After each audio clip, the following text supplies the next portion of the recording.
Okay, so yeah, man, you talked about meeting DMX and you were just on live with Soldier Boy and you guys got some stuff coming, but you also spoke on like being a person that doesn't necessarily like need to collaborate or do things with people or even do music at all. But you obviously you love music. It's an art form that you really care for. So I want to ask you like, who is somebody that you see yourself or that you really want to collaborate with? Um, where I be looking at the game, I'm just working to bypass the biggest thing that's moving.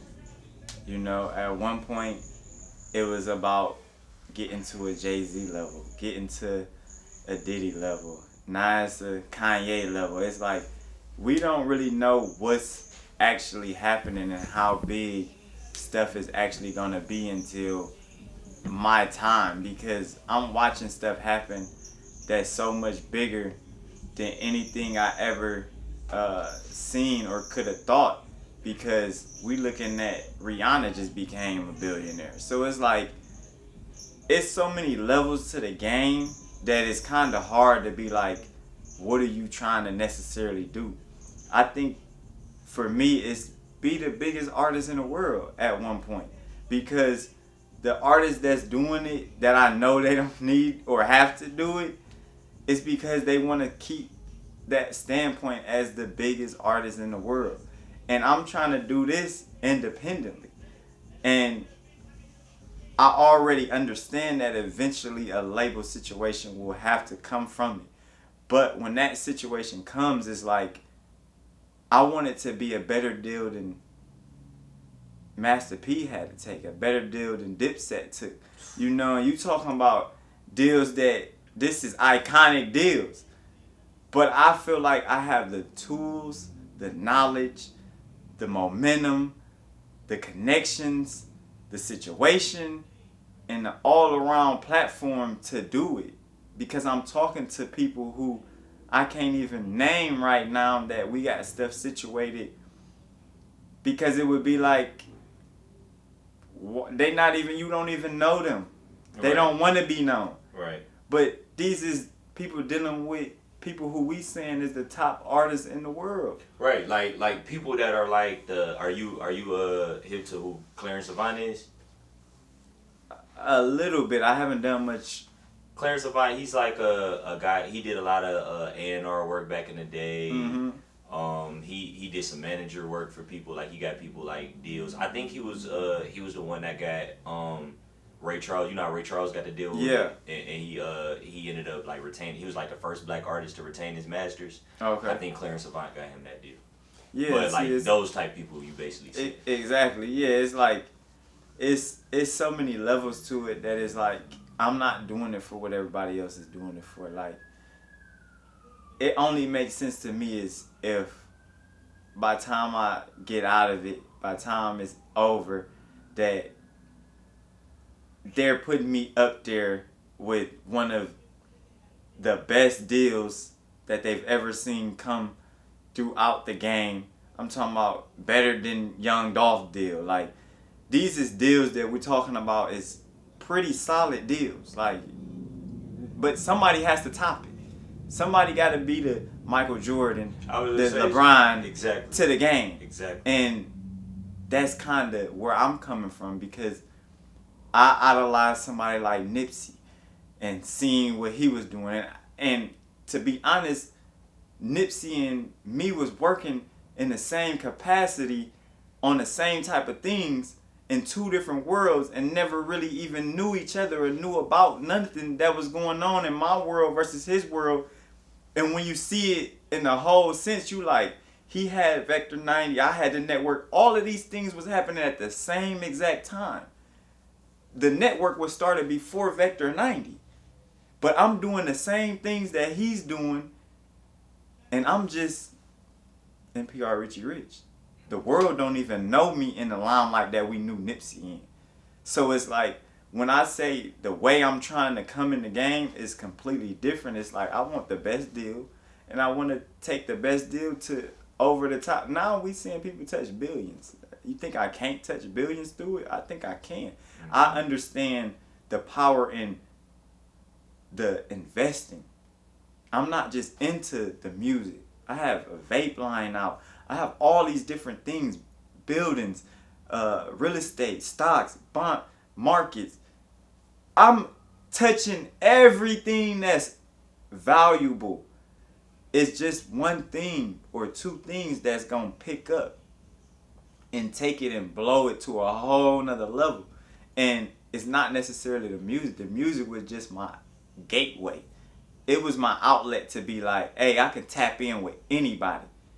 With my following, with my networking, with what I got going on, it ain't not one industry out of every industry that's moving from food to housing to cars to clothing, ain't one industry somebody won't network with me. Right. Because of who I am with this one lane. And right. Because of who I display myself as, I'm never on no negative stuff. I'm always on this positive. My lane is, in genre is open. I'm like Drake, but a black culture form of what he's doing, trying to do that same thing, being my skin complexion, my background, my situation, being from Detroit versus Canada. Like, that's it. And that's what I look at the game like. I don't need to network or navigate down that road and do all of the crazy stuff. And that's why I kind of veered away from what exactly Detroit drill type of, it's a different type of sound. It's a different type of formatting your words. It's just not acceptable in every genre and everywhere. And I want to be able, like, I got records with people, like I said, overseas that you don't even know what they're saying. Right. But it's a hit over there because they people know what they're saying, and they people outnumber our people times 10. Right. Their fans outnumber our fans times 10. So it's like, I'm thinking strategy and business, and everybody else is thinking artists and musically. And it's just, I don't think that I don't have the potential to not be one of the biggest independent situations and one of the most valuable artists that the game has come to see. Because I also have a documentary out that I'm about to drop in the next like 2 months after we done editing. We just finished doing that. And I have iconic people on that documentary. I have my whole family on there. I have 3 different locations: Las Vegas, Detroit, Atlanta. I got so much stuff going on that people don't even know how big I'm really trying to take it. But even for me to be at this point doing a documentary, I know guys that's superstars that don't have documentaries. And not thinking and putting that value out in the world. I spend my own money on this budget to do a whole documentary, to travel with somebody, to document my city, my neighborhood, Atlanta city, Atlanta neighborhood, all the people who I'm connected with there, all the people in Detroit I'm connected with, all the people out in Vegas. Nobody's doing that on no independent level just every day. Like, this is 1 in a million. It's 1 in a million to be a rapper. So it's 1 in 10 million probably to be doing a documentary and have your whole family, have iconic people that has major situations in the industry. Like, people just ain't doing what I'm doing because I'm thinking strategy versus, hey, just hear my music, hear me out. I could care less if somebody heard me because eventually they're going to hear it. Hear you anyway. It's really no way for you not to hear me. I get hundreds and hundreds. I just left an interview and it was like, we didn't even really know about you like that. And it's like, I get that all the time because it's still so many more people I'm able to touch. And that's just organically with having millions of views on YouTube, having millions of followers, having millions of views on Instagram. This is millions of people seeing what you're doing, and you're still having new people still tell you in your own city at that, I didn't even know about you yesterday. Yeah, for real. That's how deep that this situation is. When you got some people that would be like, mad that you don't know who I am because of who they know me for and how much I've done for them. So it's like, how can you really say what the world is set up to be? It's just like, you got to keep working. Like, it's not no game for me to be like, I don't have to do this. This is like reality that everybody that knows me knows. Like, oh, he's just doing this because he wants to. But there's people that's like, I don't even know you and you talking about you don't got to do this. Yeah, you do. You got to prove yourself. But to who? I'ma say. Because it's nobody it ain't nobody I can't tap in with. Anybody I want to tap in with, I tap in with them. I just did a song with Big Herk. I just talked to Trick about a song. Like, this is Detroit. You ain't just tapping in with these people if you not moving and shaking. Come on, man. Right. Me and Young Herk and Lil Blade just did a record. That's iconic right there. Right. They didn't even know each other before me putting them two together. Right. This is Lil Blade and Young Herk. Exactly. This ain't about me being famous. This is about I grew up on their fathers. Like, that's my music. I don't think Blade Ice would ever did a song with Rock Bottom or anybody. This was two different. This was two different. So this even was rival. That's history even in itself. The whole thing is history. Like, people not on what I'm on. This is a legacy move for me. Like, that's iconic to me.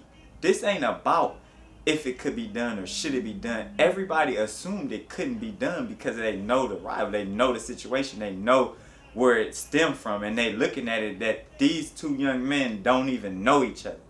You feel me? So it's like, and it's not because they have no issues. It was just based off of nobody said, hey, let me connect these two. Both of these guys is doing music.